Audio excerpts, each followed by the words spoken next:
بريزيدنت غزياو محدار كلل تግራይ ጌታቸው ረዳ ኣብ ልዕሊ ገለ መራሕቲ ሕወሓት ስጉምቲ ከም ዝወስድ ኣፍሊጡ ነቲ ብዶክተር ደብረጽዮን ገብረሚካኤል ዝምራሕ ጉጅለ ዘውፅኦ እቲ ግዝያዊ ፕሬዝዳንት ካብ መዝነቱ ከም ዝተኣልየን ሓድሽ ካቢነ ከም ዝመዘዘን ዝገልጽ መግለጺ እውን ዕላዊ ዕልዋ ክብል ገሊጽዎሎ ንሱ መግለጺኡ ግዝያዊ ምሕዳር ክልል ትግራይ ነዝፋሉነት ብትዕግስቲ ክሓልፎ ኣይክእልን ቅድሚ ሕጂ ምእንቲ ሓድነትና ከይዝረገልና ለብዕቢና ዝሓለፍናዮም እዋናት እቲ ጉጅለ ከም ድኽመት ወሲዱ እናሰርሓሉ መምፁ ኣብ ግምት ብምእታው ግዝያዊ ምሕዳር ትግራይ ኣብ ልዕሊ ኣመራርሓ እዝናይ ጥፋት ሓይሊ ሕጋዊ ስጉምቲ ምውሳድ ክጅምር ኢሉ ጌታቸው ረዳ መግለጺኡ ኣብ ከይዲ ንዝፍጠር ዝኾነ ይኹን ጥፋት ብሕታዊ ተሓታቲ እዚ ጉጅለን ኣመራርሑን ምዃኑ ድማ ንመላእ ህዝብና በዛ ኣጋጣሚ ክንገልጽ ንፈቱ ክብል እውን ኣብ ዘውፀ መግለጺ ኣጠንቂቑሎ እቲ ስጉምቲ እንታይ ምዃኑ ግን እቲ ቤት ጽሕፈት ግዝያዊ ፕሬዝዳንት ክልል ትግራይ ዝወፀ መግለጺ ኣየነጽረን እቲ ኣብ መንኩልት የመራሕቲ ዝተፈጥረ ዘይምስማዕ ነቲ ንልዕሊ 30 ዓመታት ኣብ ተክልል ስልጣን ዝሓዘ ሕወሓት ናብ ክልተ ገሚዕዎ ይርከብ ሕወሓት ኣቀዲሙ ኣውጽኡ ኣብ ዝነበረ መግለጺ ጌታቸው ረዳ ፕሬዝዳንትነት ግዝያዊ ምሕዳር ክልል ትግራይ ኮይኖም ንኽመርሑ ብውክልና ሕወሓት ካብ ዝተዋሃቦም ሓላፍነት ዝተላዕሉ ኮይኖም ከመይን ብመንን ከም ዝተኮ ምስ መንግስቲ ፌደራልን ዝምልከቶም ኣካላትን ብምርድዳእ ክፍጸም እዩ ኢሉ ነይሩ ብመሰረት ሰምዕ ፕሪቶሪያ ዝቆመ ግዝያዊ ምሕዳር ክልል ትግራይ ብሕወሓት ዝተዓብለለ ኮይኑ ውሽጣዊ ፖለቲካዊ ቆልውላው ናይቲ ውድብ ናብ ዘይምርግጋእ ኣእቲዎ ከም ዘሎ ይፍለጥ ዝሓለፈ ወርሒ ነሓሰ ብዶክተር ደብረጽዮን ዝምራሕ ክፋል ናይቲ ውድብ በቦርድ ምርጫ ኢትዮጵያ ሕጋዊ ኣፍልጦ ዝተነፍጎ መበል 14 ጉባኤ ምክያድ ይዝከር በንጻሩ ጌታቸው ረዳ ዝመርሖ ጉጅለ ዘይሕጋዊ ብምባል ነቲ ጉባኤ ክቃወም እንከሎ ኣብቲ ጉባኤ ዝተሳተፉ ድማ ነቲ ተቃወሙ ወገን ብምእጋድ ሓድሽ ምክትል ኣቦ ወንበር ዝርከቦም ሓድሽ መራሕቲ ውድብ ከም ዝመረጹ ይዝከር እቲ ኣብ መንኩልትዮም ጉጅለታት ተፈጢሩ ዘሎ ምቃልካ ሕጂ ናብ ግዝያዊ መንግስትን ፕሬዝዳንትን ምእላይ በፂሑ ዘሎ ኮይኑ ሕወሓት ኣውጽኡ ኣብ ዘሎ መግለጺ ድማ ንጌታቸው ረዳን ምስኡ ክሰርሑ ጸንሑ ካቢነኡን ካብ ስልጣኖም ኣሊዎም ከም ዘሎን ሓድሽ ካቢነ መዚዙ ምህላውን ዕላው ገይሩሎ ኣብቲ ሎሚ ዘውፅኦ መግለጺ ዶክተር አብርሃም ተኸስተን ኣማኑኤል ኣሰፋን ዝርከብዎም 7 ኣባላት ካቢነ ከምኡውን 6 ኣመሓደርቲ ዞባታት ሽመት ከም ዝሃበ ሕወሓት ዕላው ገይሩ ጌታቸው ረዳ ድማ ነዚ ስጉምቲ ክወስደልየ ብምባል ኣጠንቂቑሎ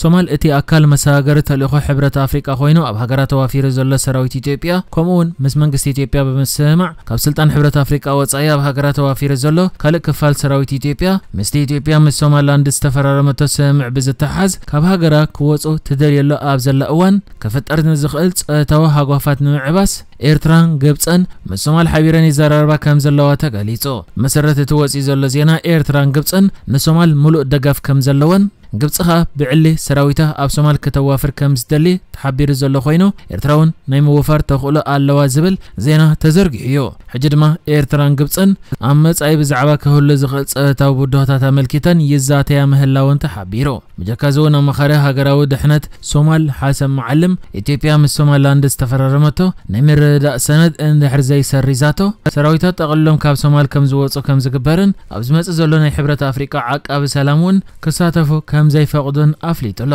ኣብ ሓደ ቃለ ምሕተት ከዓ ፕሬዝዳንት ሶማል ሓሰን ሼክ መሐሙድ ንኢትዮጵያ ከሳብ ዕለት 31 ወርሒ 12 ናይዚ ዓመት ምስ ሶማላንድ ዝተፈራረመቶ ስምዕ ክትስርዝ እንተዘይክኢላ ኩሉ ሰራዊት ኢትዮጵያ ካብ ሶማል ናይ ምውፃእ ስጉምቲ ክወሰድ ምዃኑ ኣጠንቂቑሎ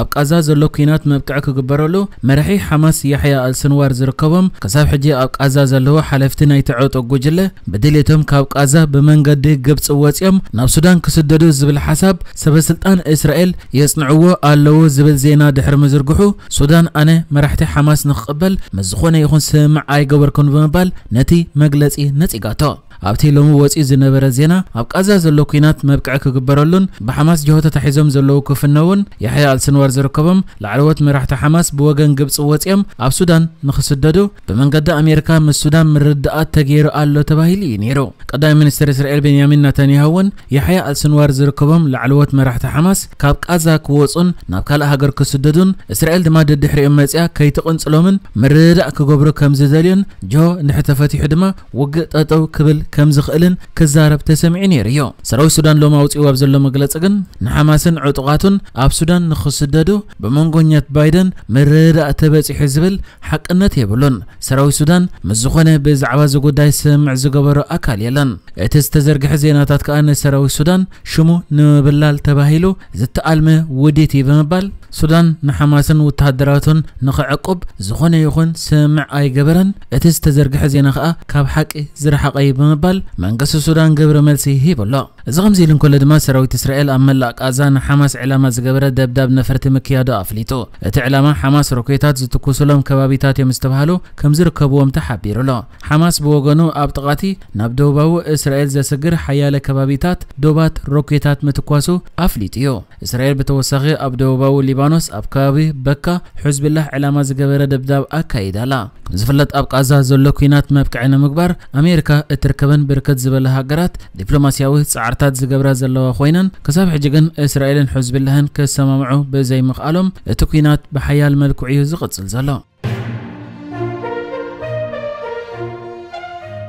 منقست هولندا كاب كل التشحن 16 كساب كل التشحن 24 كاب قرن افريقيا تبغيسون بمنقد السودان ليبيا نابيلوم ناب اوروبا زاتو سدتنياتات مسكرنت كوبو بقانقاتات نيذرلاند انجليشن تيغرينيان صاوعيت اغريبو ابتي بمنقد نغوساو وتهدراو بوليس هولندا وصي زلو صاوعيت كما بنت حده مسكرنته زهاب ايرتراوي قريبو زلو خوينو اتصاوعيت كا كمزي زبل منقو كل التشحن 16 كل التشحن 24 كاب قرن افريقيا تبغيسكا بسودان ليبيا غيركا آتي خاديخا قداي وي مسكر ناي نقدي وي سمسرنا سبات زرفا وي دمع صوتاو عمز ابزق عزو نيركادو انت نيركا نقوساو تهدراو بوليس كزراربكا يدل آلو بمبال اتي مسكرنت كوهابل زدل زلو بزعبا اب سودان ليبيان زقاطمه كم زخنن علتا قبندما امونغ كل تشحن 16 كل تشحن 24 مخانو نقوساو وتهدراو بوليس هولند علاو غيرلو ابتي زرغي زلو حبريتا دما كم زتريو زلهم قصر تليفوناتن ايميلن زرغي ابتا تزرغي حزلا فيديو دما كبيرترا هادي مزوصه نغوساو تهدراو بوليس مسكرنت زهابسب كترخبو ايخم زبل تصحيفو زلو خوينو اتزغبر زلو مرمرا دما علامو بزملكت بمنقد ماكلاي بحري ابسم سرنا سبات زنطف ابالات غبناو مربب